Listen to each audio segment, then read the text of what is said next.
Welcome to this video, snazzily titled How Not to Die in the Mountains in Winter. And in this video, I'm going to go through a situation that I had on the Aonach Eagach Ridge in Scotland, where I consider myself very lucky to have got down in one piece. We should have got down off there at like 4 o'clock in the afternoon, and we ended up getting down from there at 4:30 in the morning the following day.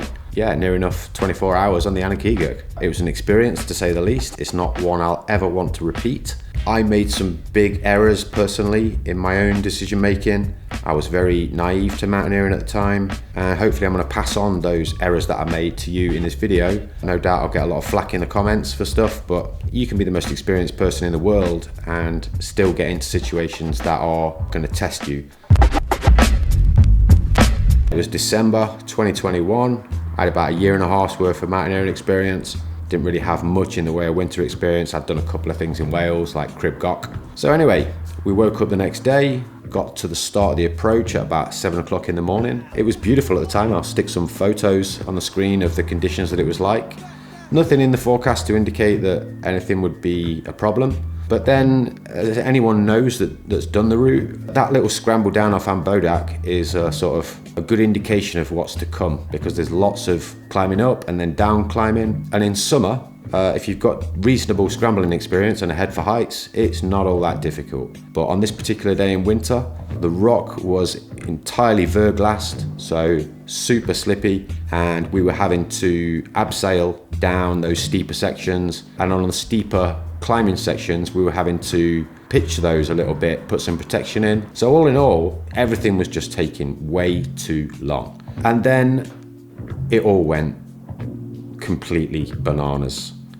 Out of nowhere, unforecast, the weather changed to horrendous, probably about 45, 50 mile an hour gusts, sleet coming sideways into your face. And from that point onwards, obviously there was no more taking photographs.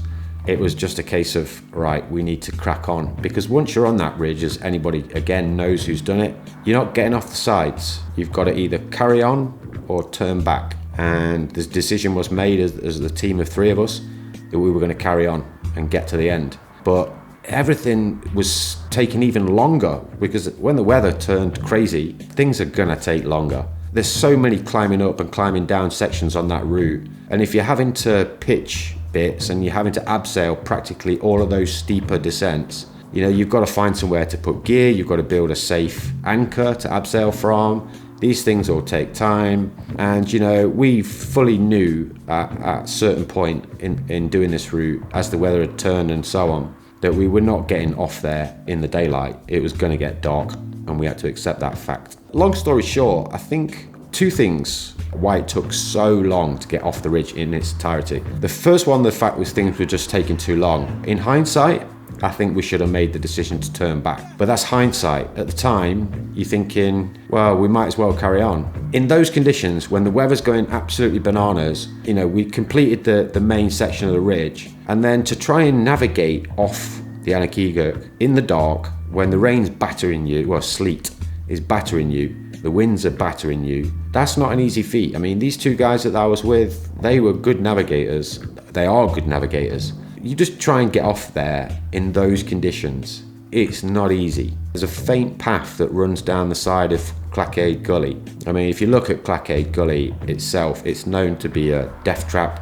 People have died trying to descend Clackaid Gully. Now, we weren't trying to descend the actual gully because we knew about that. We were trying to descend a faint path to the side of it. But just trying to locate that path in the dark, using a map and compass, you know, that's no easy feat. And then trying to actually descend this horrible path, which is basically just scree, loose, crap scree, descending whatever it is, 800-900 meters. You're being hammered by the weather, trying to get down there in the pitch black, and you can see the lights of the Clackaid Inn at the bottom, and it just seemed to go on for hours and hours and hours of inching our way down this horrible, faint scree path.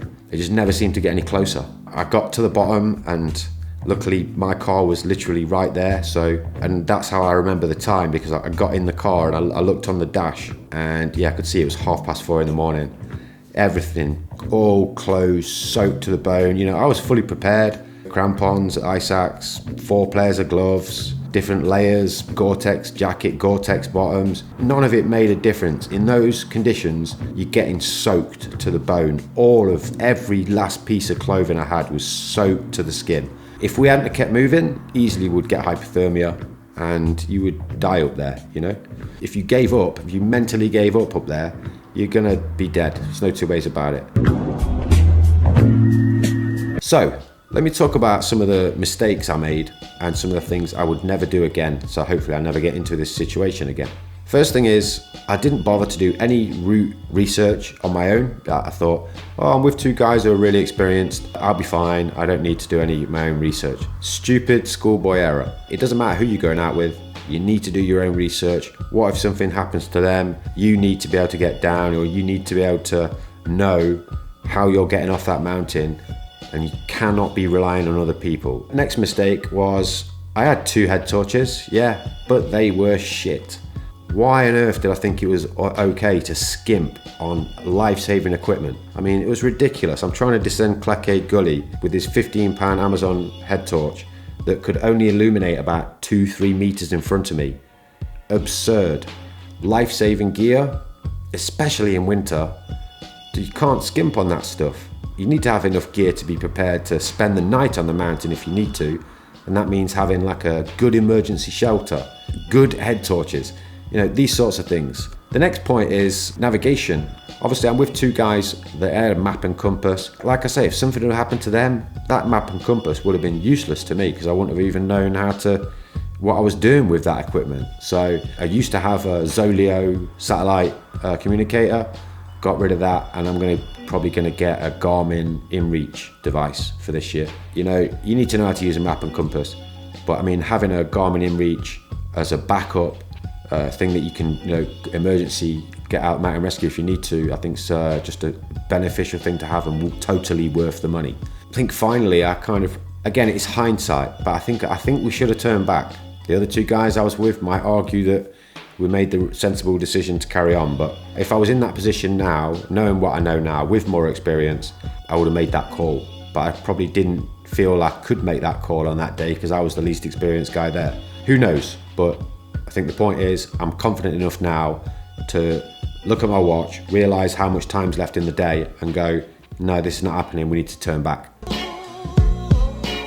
You know, you always think like, bad things are never going to happen to you. Bad things only happen to other people. Every experience I'd had in the mountains up to that point never came anywhere near to any sort of major epic or major danger.